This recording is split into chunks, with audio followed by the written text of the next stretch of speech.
Thank you, Colleen. And I know everybody's been commenting on my nicely pressed apron. Got for Christmas. I just took it out tonight.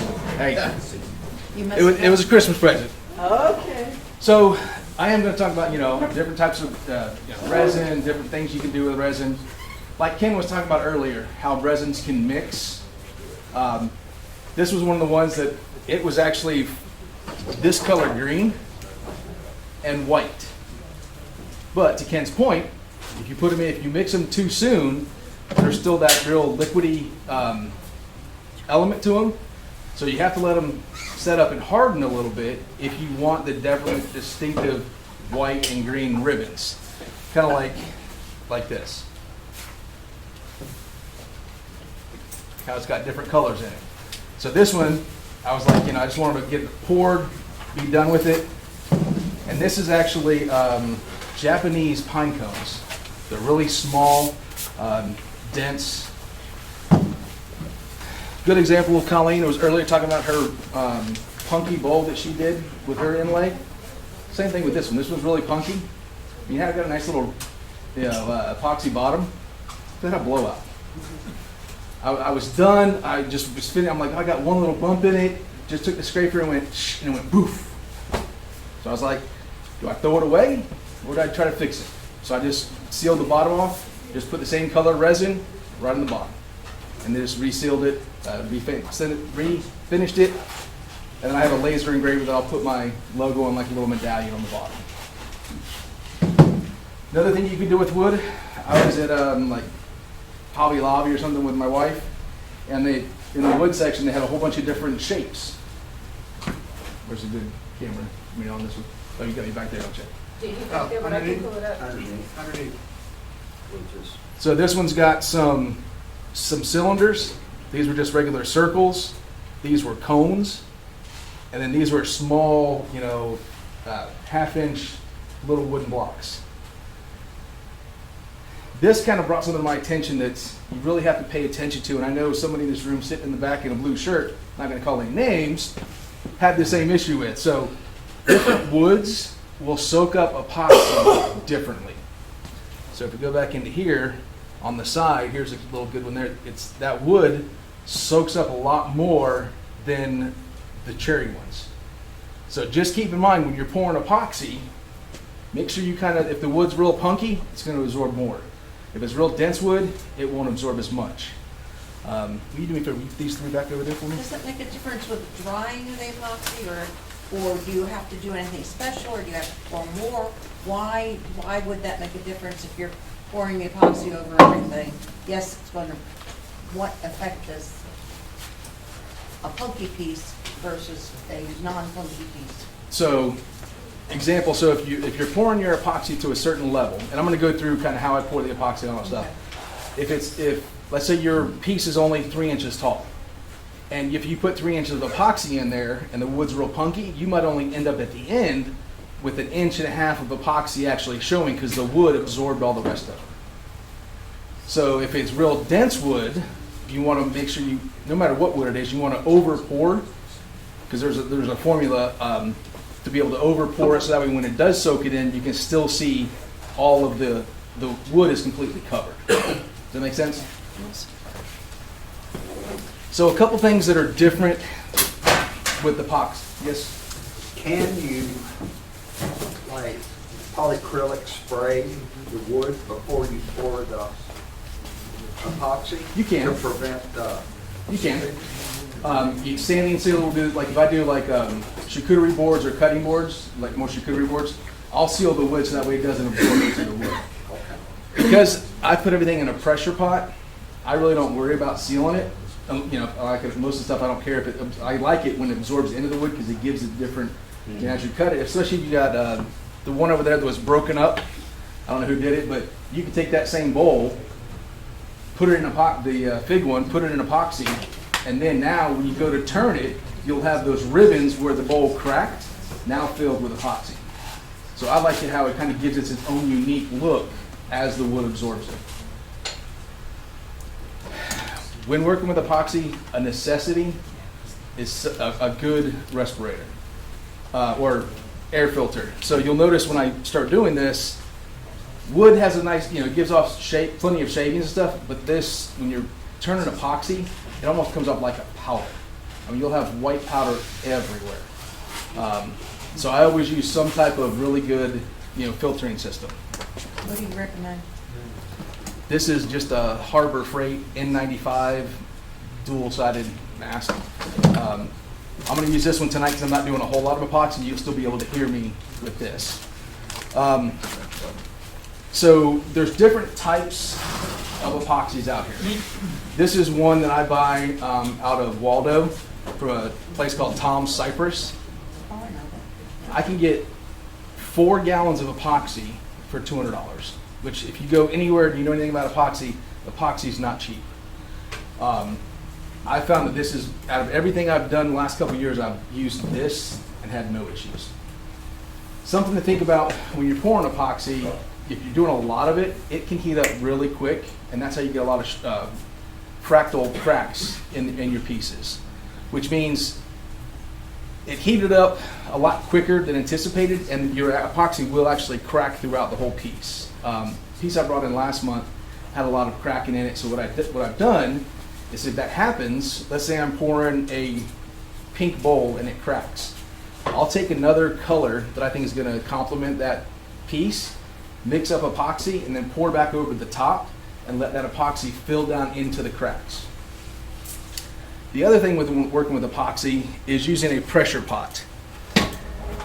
A pressure pot, basically, there's a lot of air bubbles when you're mixing your epoxy and you go to put it in whatever form you're making it, whether I'm using a Lowe's bucket or something like that to put the wood in and then pour all epoxy on top. The wood's got a lot of air in it. The epoxy's got a lot of air in it when you mix it. So what I'll do is once I'm done mixing it, I'll put it in the pressure pot at 65 psi. So what that does is now you're pushing a whole bunch of air in there, and those air bubbles become very, very minuscule, and you can't even see them anymore. You just put the epoxy in? No, I'll take like a 5-gallon bucket or a 3-gallon bucket, and I'll take a piece of wood, put it in the bottom of that bucket, and then I'll take all the epoxy that I'm going to mix, pour on top of it, and then once I've got it in that bucket, then I'll take the whole bucket and put it inside the pressure pot. So if you're doing a tabletop, I've seen them using a heat gun and stuff, and you can't put it in a pressure pot. Correct. So doing flat work, as I call it, tabletops, river tables, they use a different type of epoxy for that. It's like a slow cure epoxy. This stuff will cure hard within about 3 or 4 hours. The slow epoxy can take up to 4 or 5 days to cure.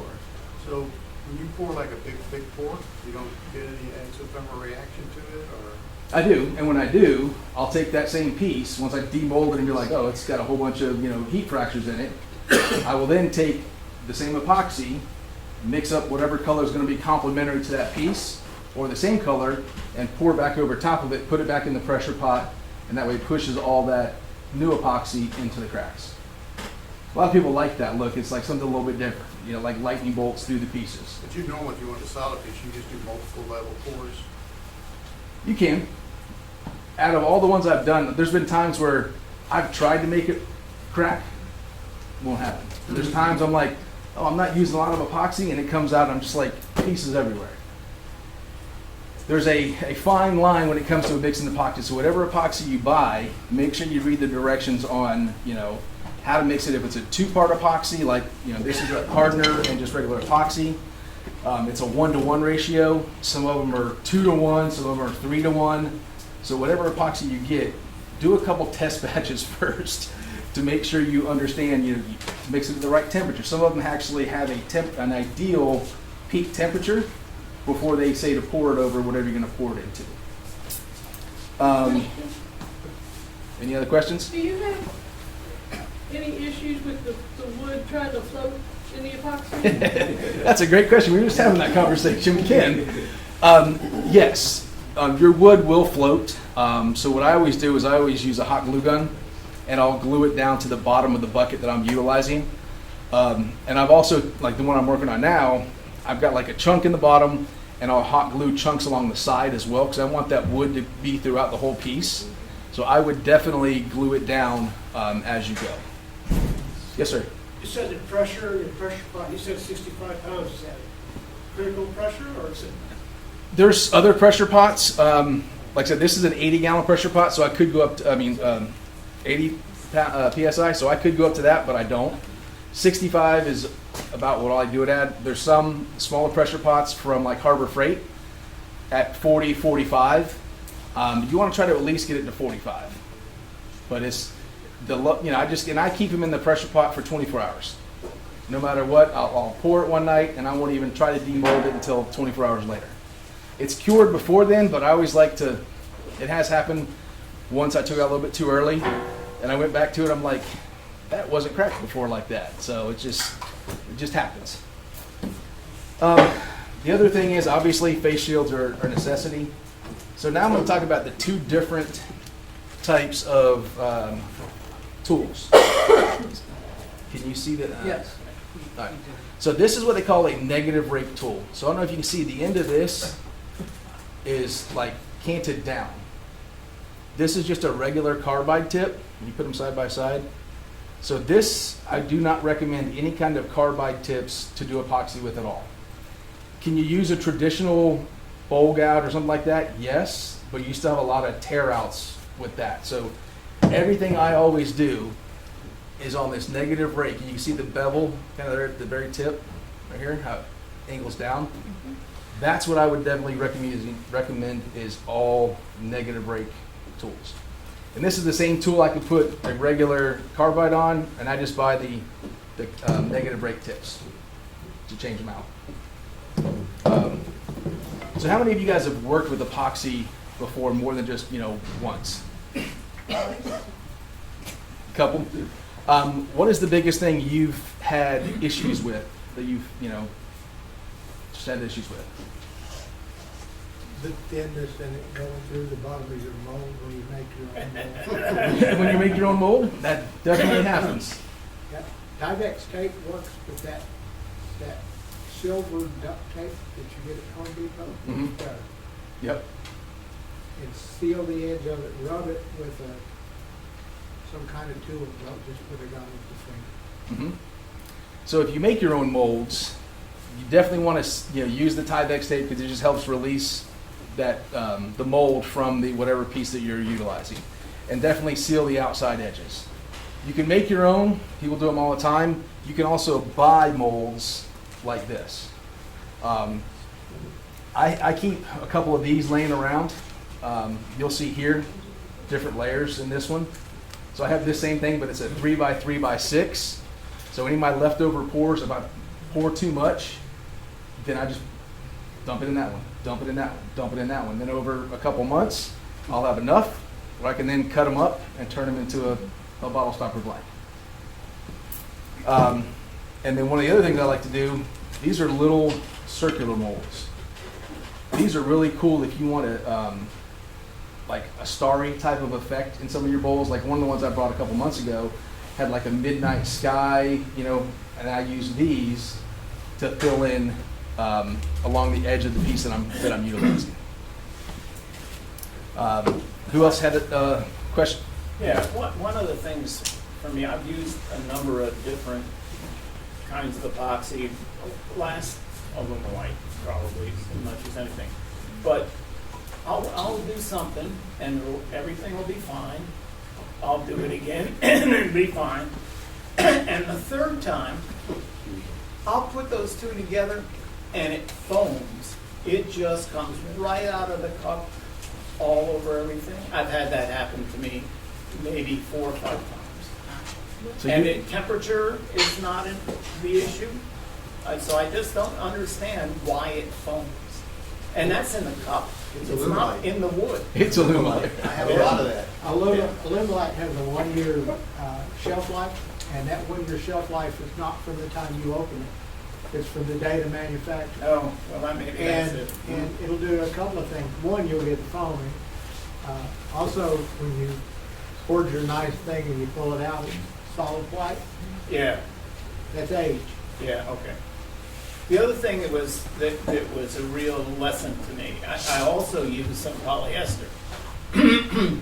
And that's just where you have the drops of catalyst. It isn't the equal volumes.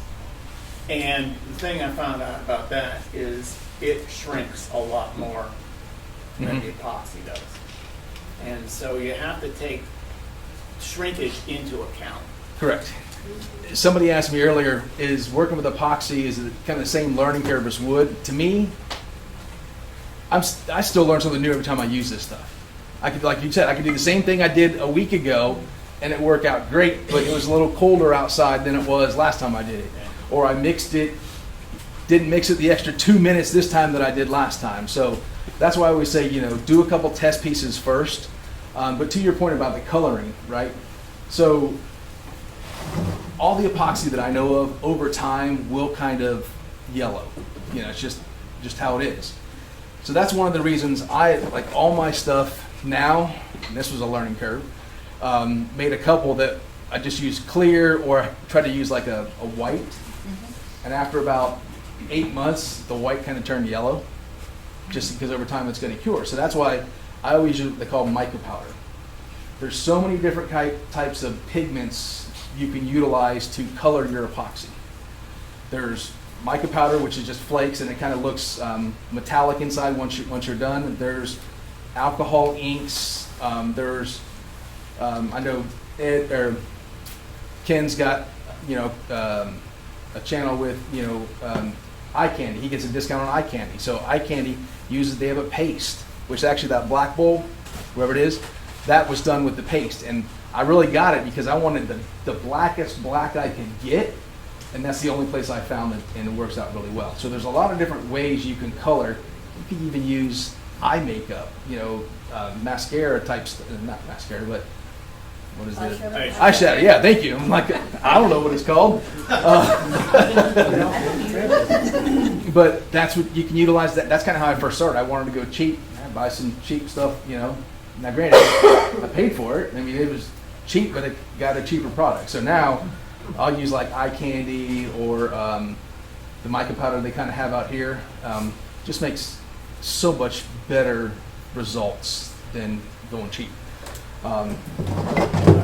Yes, sir. Got a quick question for, back up, but the molds, the one that, the square one you use for bottle stoppers and stuff. Mm-hmm. Okay, when you got stuff that's already cured and you put new stuff on there, does the old stuff sort of dissolve or? Nope. Here, you can actually pass this one around. Yeah. But what keeps the layers together? It's epoxy. Epoxy? It's Epoxy sticks to it adheres to itself.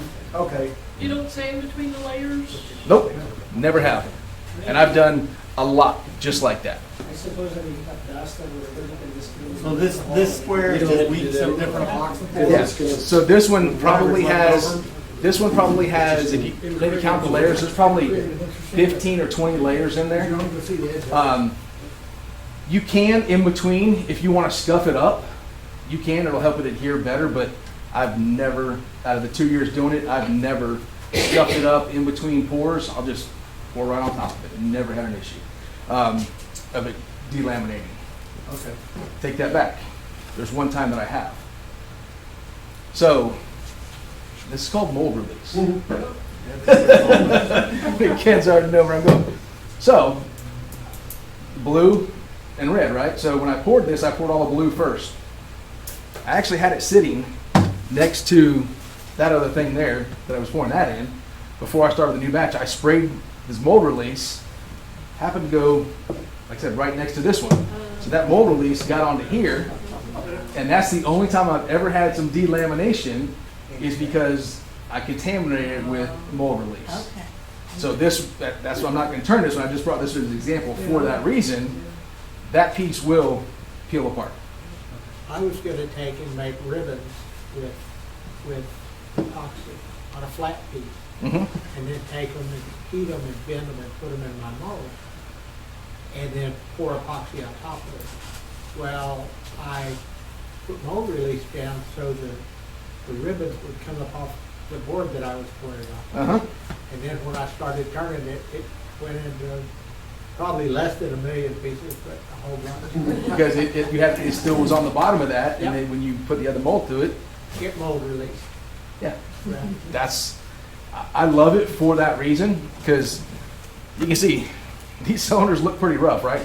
I've used this same cylinder 8 times. Yeah. And if you use mold release and you got tile floors, Be careful. yeah, because It's that slick. stuff is slick, really slick, really bad. But these are just So is home the epoxy. Lowe's, just 1.5 inch PVC pipe, and I just cut it to 6 inches, and then I will take Tracy. Oh, it's right here. This, and I just pop. I take the bottom off when it's done. I pop the bottom out, cut it in half. Now this same blank has given me 2 different blanks for bottle stoppers. So what I'm gonna do now is I'm actually gonna pour some epoxy to kind of show you the way I do it here. Now this is A a, real quick question. yeah, On the one that you kept on pouring different layers, yes, were you using the same epoxy or did you switch epoxies at all? always the Always same. You could probably switch it, but if it's not broke, I ain't gonna Okay, no, try. makes sense. Is that just because where you get it in Waldo and it's cheaper? Correct, and you know, there are higher dollar total boat, it's expensive, but it's really good epoxy. For the stuff that I do, this is done I've done charcuterie boards, I've done river charcuterie boards. I've never had an issue with utilizing the same epoxy. It took me about 8 months, 9 months to find this, because I did the total boat and all the others. I just couldn't see spending the money on them. And then somebody told me about this.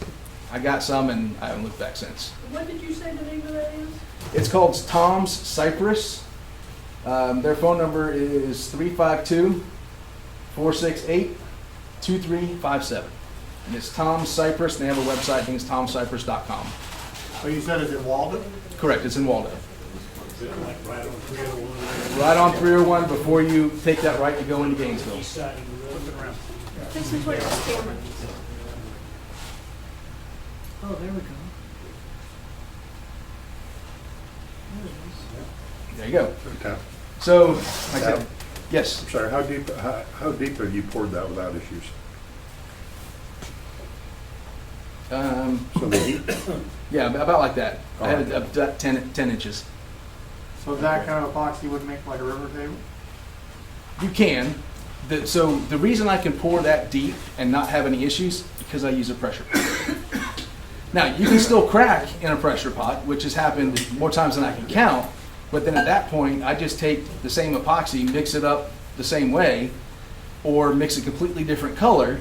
Like the one I did on the turnaround last time, it was red at the bottom and had the gold rim because I didn't, it cracked or I didn't have enough.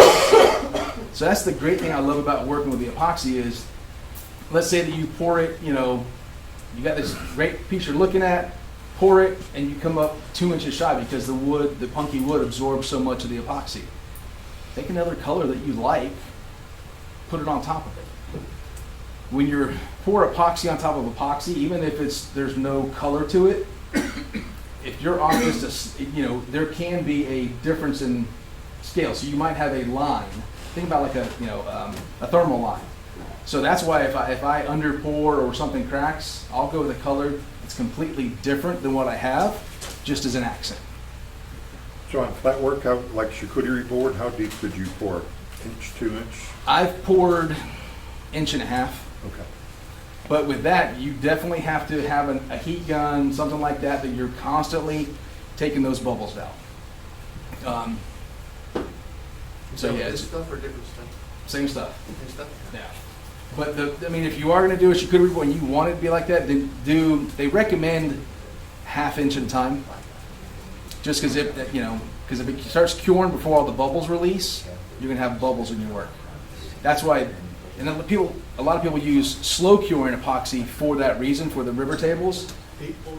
Deep pour epoxy, slow cure, because it gives it 2-3 days for those air bubbles to start releasing. But because I use the pressure pot, all mine are done within 24 hours. And yeah, Talk about mixing or adding to the last little bit. What about pouring one, pouring another, 2-3 colors at the same time of a pour? I'm gonna pass this one around. how, does it just kind of mix a little bit and? Yeah, so, like at Christmas, I'll have 4 or 5 colors, so I'll take several cups like this and mix 4 or 5 different colors. When I started out, you have to let it cure a little bit if you don't want the colors to run like I did in that green bowl. This one, I waited till it started to get hot and started to heat up and started to cure, and then I would pour the colors in. Like Ken's, when he showed earlier, he made that same point. You have to let it start to cure, or else if not, it'll all mix together. Yes, ma'am. A friend of mine gave me some total note, just leftover stuff, because he used to do river tables, and I didn't have a pressure pot at the time. And when I stirred it, I got little micro bubbles in there. But once I turned it and got it polished up real nice, when you hold it in the light, you get refraction out of the bubbles, and it really looks cool. Yeah, like I said, it could. It's all preference. Like if I like it. like if you look at this one side you can see kind of air bubbles. This was actually the top. The other side you can't. So I'll pass that one around too. So a lot of times the air bubbles will release, but it's like I said, because this is so fast curing, it can happen. That's why if you're going to do something like that, and go with a slow cure or something that takes 4 or 5 hours to start hardening. And like I said, this, I can pour this, and in 2 hours, I can take this same thing that I'm going to pour them in right now, and take it out and take it to the truck and flip it upside down. It's already started. It's already hard enough where I can now move it around. I forgot, did you say you put those in the PVC pipe in the pressure pot? Mm-hmm. Okay. I can, but like I did at the turnaround, I didn't put them in the pressure Oh, pot. you didn't, that's right. But because it's such a little amount, I can just pour it, put them in here, and it'll be fine. If I want to make sure I don't have any bubbles in them whatsoever, then I'll put it in the pressure pot. I'm not going to do the pressure pot because I don't have the air. I'm sure there is probably somewhere in here, but something like this small, I don't need to. And the other thing about the molds, I can do that same thing like the one that was being passed around, had all the different layers. This is actually like a little cup, like a bathroom toothbrush holder. So you can buy any different types of molds you want and be able to do that. So this is a 1-to-1 epoxy, resin and hardener. Now, I don't know if you'll be able to tell. See how that's pretty liquidy? Not nearly as much, right? So you always want to do the hardener, the resin poured into the hardener. Because that way it's going to sink through the hardener to the bottom. If you pour it the other way around, it just requires more mixing because now you've got the lighter substance on top. Make sense? Yep. We don't do 2 A's. Yeah, and don't do 2 hardeners or 2, that's what here I can see a little darker, not as dark.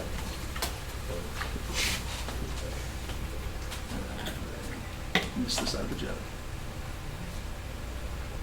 That's what I like about these clear cups. Easy when I'm doing something small like this, it's easy to tell my measurements. Now at home, like if I'm doing a lot of epoxy, I've got the bigger cups, like over there, that's got the measurements along the side. Then I'll just pour it all into one big cup. But since I'm doing small pieces, it's just easier to do it this way. How accurate does the ratio need to be? As close to equal as you can get. Can't do that by weight. There's a difference in the weight. Correct. And that was my biggest learning curve. It's where I messed up the most. At first, I'm like, my stuff's just not getting hard or it's getting gummy because I was doing it by weight. Didn't read it. It took me about 2 pours to figure out what I was doing wrong. All right. So yes, you should always wear gloves. But I'm gonna do If this. you were going to dye that, would you put the dye in the hardener, or would you wait till it's all mixed? Wait till it's all mixed. You could probably do it, everything I've ever seen, they do it after it's mixed. So then, I know there's always going to be a little left over in this one, so I, kind of do a little extra pour on epoxy stuff. No, Don't so worry about me. Get that door, guys. I just could move. Don't worry about me. A little bit more. Okay, this is the one downside with using these cups. If you'll notice my table, it's got plenty of epoxy already all over it. So one of the biggest mistakes that happen when you're mixing your epoxy is not scouring the edges and the bottom of the cup. Because you got to figure, you got a lot of epoxy down there that might not get mixed if you don't consciously make sure you get it all the way down there at the bottom. How much time do you have with this? Wow. Oh, This one actually will start to harden in 20 minutes. Oh, It's when it starts to harden. It's not completely hardened, but at 4 hours, it's hard enough where I can take it out if I need. Hardening, Working time, how much do you have? 15 minutes, 20 minutes. 15 or 50? 15. 15. Yep. Now, there's others that you have a working time of 4 hours of just Okay. working time. 11 lights, Yeah. So, and they're all very dependent. I don't know, it's hard to tell now, but this is starting to clear up. It was Yeah. really white when I started mixing them all together. And the longer you mix it, the clearer it's going to become. Minus all the air bubbles that I'm putting in it because I'm mixing, right? So they typically, I like to mix it for about 3 minutes. So before you add the color. yeah, so I'll mix this for about 2 minutes like this first, then I'll add the color and do another minute, a minute and a half of mixing. Sorry, as I pick it up. What do you mix it with at home? Like the same stick, or you got like a drill or something? So if I'm doing bigger pieces like the bowls, I have an adapter, a paint adapter that I put on the end of my drill. As you can imagine, that gets a lot of air bubbles. I don't know if you can, probably can't tell the air bubbles in there, can you? But there's just a lot of, like I said, right now I'm just doing this, is putting more air bubbles in it than you can imagine. Will that get hot enough to melt the cup? No. There's some that will, but I've never had an issue with these. Does it feel warm enough to? No, it's still cold. I mean, It's still cold. feel that there's no change in temperature yet. That's how you know it's getting to the point where it's time to add the color or get ready to start pouring it. When that temperature starts rising. Okay. So I typically mix it until close to that point. Is there a temperature you try to achieve or looking for, or do you not worry about the temperature itself? When I first started, I did, but now I've done it enough where I just kind of go off of my time that I'm mixing it and the temperature that I'm feeling. There is an ideal temperature, and each one has its own temperature. Some say, it's got to be at this temperature before you start pouring. So now it's starting to warm up. All right, so now when I got that, I'll take whatever color. I had this one sitting on the counter, so that's why I'm going with pink today. And thanks to Ken's little discount on eye candy. Can anybody want that, just don't do it. So, could I use that much pink? I could. Could I use that much pink? I can. So I like to put enough in there to get as vibrant color as I want. And it doesn't take a whole lot, but the more you put in there, the more vibrant it's going to be. And a good way to tell what color it's going to be at the end is if I pull it out, so you still see a whole bunch of specks in there. So one is not mixed all the way through yet. But once it is mixed, and like I said, it takes. So now I can start pulling this out, and okay, now getting close with the color, but there's still a lot of specks in there. And again, scraping the sides and the bottom. Yeah, you're fine. Like on that pink bowl I did, I know it looks kind of pink and purplish, but it was this same epoxy that I used. Will you hold that pink bowl up? Yeah, so that was this exact same neon pink. Thank you. Keep holding it up. We're gonna get it on the camera. That's what Did they you use. use more for that than you did? In this example, yes. I used, I've got little smaller spoons at home. I used 4 spoons to get that, because when I actually poured it, so when I go to pour it, like I said, I'll take a 3-gallon bucket, I'll put whatever wood I want, glue the wood into the bottom, and then I'll just pour the rest of it to fill that epoxy. So it's just like any other bowl blank you start with, but my bowl blank is wood and epoxy. It looks just like a regular bowl blank at that point. Do you ever use rice or anything like that to kind of come up with how much you think you're gonna need? Yep, I was going there next. So one of the ways you can measure your epoxy, there is a rice method. So see how that spoon is kind of covered now with that pink? So now it's kind of where I want it to be. So when it comes to measuring epoxy, the best way to do it is to take rice and measure out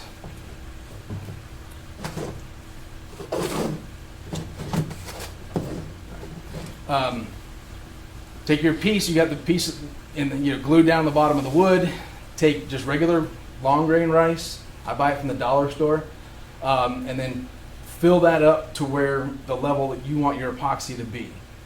And when you're done, take it back out, measure by volume again, that's how this epoxy is measured, and then multiply it by 1.25. Because then that'll give you a good ratio, right, Ray? Right. We had that same conversation last 2 weeks ago. So now, like I said, if I wanted to do another, like I could leave this just like this, or I could actually do another color, give that a couple minutes to set up. By the time I mix a new color, this will be hot enough where when I go to pour the new color in, it would just kind of fold in versus completely mix into it together. Now, if you leave that like that, you're gonna have bubbles in there. Yes, I will. How are you gonna get rid of bubbles? You gotta go in there? I don't have to. In this case, with this, doing these bottle stoppers like this, all of the ones that you're seeing here did not go in a pressure pot. But Bottles- if you put them in a pressure pot, you'd get a clearer. Yes, no? There wouldn't be any bubbles in it whatsoever. Yes, this still might have some bubbles in it, but because when I poured it in here long enough, I'll have probably 80% of these bubbles will come up before this really starts to harden. So you'll have a clear see-through epoxy. No, this will never be see-through Ah, why? because there's too much pigment in it. If I wanted it, Oh. if I wanted it like to show up like this, like here, where I can still see that wood, Yeah. then I would have to go on really light on the Then you powder don't get itself. the vibrancy. Then I wouldn't get the vibrancy, correct. And I have done some where the only reason I don't like to do it that clear, because like I said, this epoxy over time will start to yellow. When I do a color like this or this blue, if that yellows a little bit, you really not going to be able to tell. That's why I like utilizing bright colors, because then you can't tell as easily if it starts to yellow. The dyes can be more transparent than the pigments. Correct. The alcohol inks. So the alcohol, okay. Yeah. And then you have the, Yeah. Correct. I mean, it'll be colored with glitter. yeah. So the difference between the alcohol inks and the mica powder has more like metallic flakes, so to speak, in it. The alcohol inks don't have it. They just have a color dye. It's just like, think of a light colored Kool-Aid. Yeah, That's kind of how I think about it. okay. So like I said, for this one, I'm just going to leave this one sit, and by the time we're done for the night, I can take this out, and it should, at that point be hard enough where I can take it out and not have to worry about it spilling out, because it had hardened enough where I can do that. I did that a lot at the turnaround. I poured them just like this, and we had a couple people that wound up they poured their own, and by the end of the day, 4 hours later, they took them out no problem. I didn't see you spray the inside before you poured it. Does that mean it won't? No, who was standing up here with me earlier? I was like, I'm going to spray this right now, or else I'm going to forget to do it during the demo. I learned that trick. But even if I hadn't sprayed it, this is $1's worth of Yeah, PVC pipe. peel it off. But what I found works, even if I don't spray them, I'll take like a dowel rod and a hammer, hold it like this, and tap it out like that, and it'll still come out. Because I've used it enough times that it has no problems. Or at worst case scenario, put it on a lathe and turn it off. I mean, it takes an extra minute to do it that way. But good catch. Use the spray, is there anything else you could use for a release? Nope, this is the only thing, and I've tried a couple different things, but this Stoner's mold release is, Amazon, here, wherever. It's so much easier. Vegetable oil don't work. Come on, peanut gallery. And then when I go to Pass that one around? yeah, so when that's what I will say. So when I go to finish them, I use just high friction Pen Plus polish. And this is just Dr. Woodshop's Pens Plus.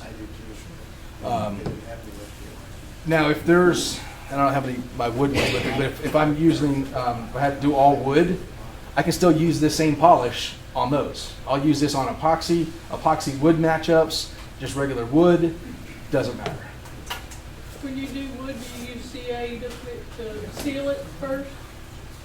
No. Because when I'm using wood, like this, I'm pouring it inside the epoxy itself. Right. So I want this wood to absorb some of the colors if there's cracks throughout that piece of wood, or if it's real punky wood, it'll absorb more of that color, which to Don's pointer, it doesn't matter. I'm like, hey, I like it to have that penetrating into that wood easier. Do you use the micro mesh wet sand? Nope. How high do you sand your epoxy? I go from 80 to about 320, sometimes 400. I'll finish with 400, and then I'll put just this Pen Plus on it. Really? Whether it's wood, whether it's just regular the epoxy, it doesn't matter. I have the same process for all of them. That's what I like about it. It's very, very easy to go from one to the other. 7:45. Okay, cool. Before I start turning, I'm going to just talk about one last thing. The bottle stoppers, on all the ones that I turn, I have metal inserts on all of them. So, and I get this from Niles Bottle Stoppers. Yeah. So I get the metal insert and the bottle stopper. I think total is like $8 if I'm only buying one or two. But I typically buy 25 or 50 at a time, and I can get them for like down to like $6.50 or $7 for the both of them combined. And then the reason I like them, and I got this from Harold, is this guy uses, it's surgical steel, it's not going to go anywhere. And I like the inserts on the bottom of the stopper itself. That way you can take this off and put it in the dishwasher, which hardly anybody ever, what I've been told, hardly anybody ever washes their bottle stoppers, and they love that aspect of it. So you drill it out and then you put that in. Yep. And epoxy it in. And and this is where I will use CA glue. I'll use a medium CA glue. I'll put the glue in the bottom. I'll spray the bottom of the insert with the activator, and then press them together real quick. And don't use too much glue or it comes right up the threads. And then the threads are junk. So, How do I know? so the other thing is drill your hole maybe a 1/4 inch further than you want it to be. So that way you have enough, if that does happen, it's the thread is further down. Plus, think about it. You're trying to put a stopper in a hole that's filled with air. What's going to happen if you don't? Once you get in there, if you don't hold it in, it'll pop back out, and now the bottom's sticking out about that far. Doesn't do you any good. That's why I drill about a 1/4 inch past where I want it to be. That way, if it does happen, I've got enough room to make up that gap. All right, who wants to see me start turning a blank over here? Let's take this one.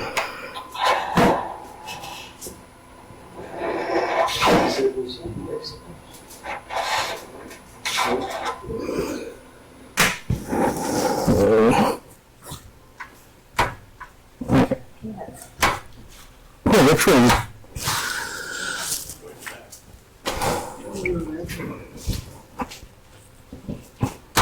Really? This is why I have three.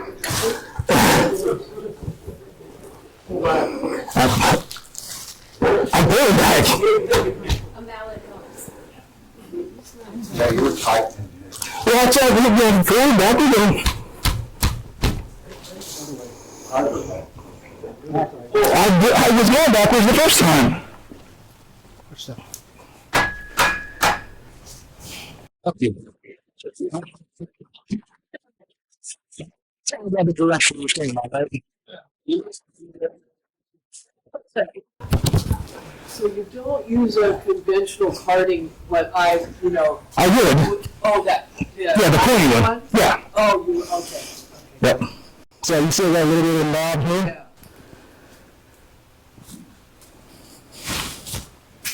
So then like I said, it's just, this is, you definitely want to have your mask on for sure. So if I'm not 100% on the shape yet, just this, just in about 2 seconds. This is just a sand net. No, it's just a regular sponge. Yeah. I like these sanding pads because I can, once I'm done, I can just take them to the hose, spray out with air first, rinse them out, and I'll do it again.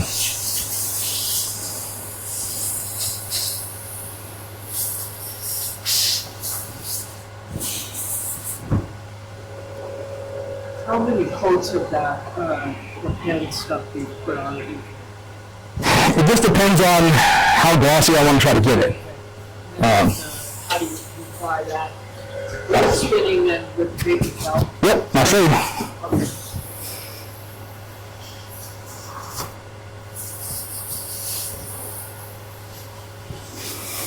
So this is 220.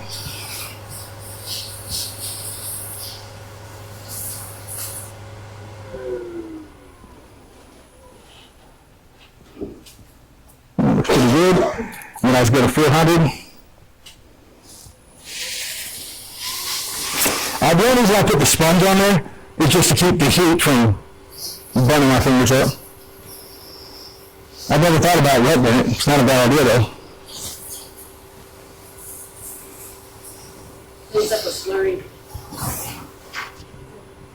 Until that happens. So this gets wrapped around it, so that's why you gotta be careful.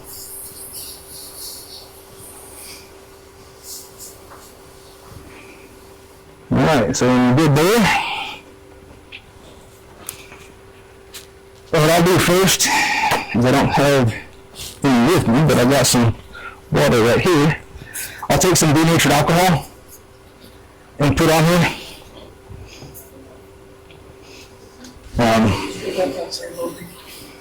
Well, you can kind of see what it's going to, see some of the colors before it comes out.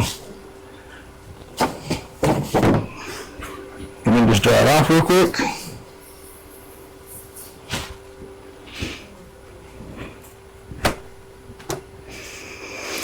I'll typically do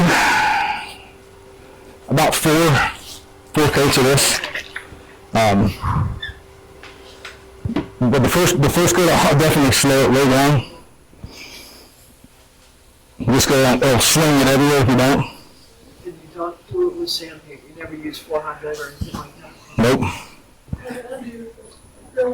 I use go all the way to 10,000 grit. You can, but I just don't see the need. And then with this high friction polish, you just crank the heat back up. And after a couple minutes, because you can put multiple coats on here and not have any issues. But to keep those,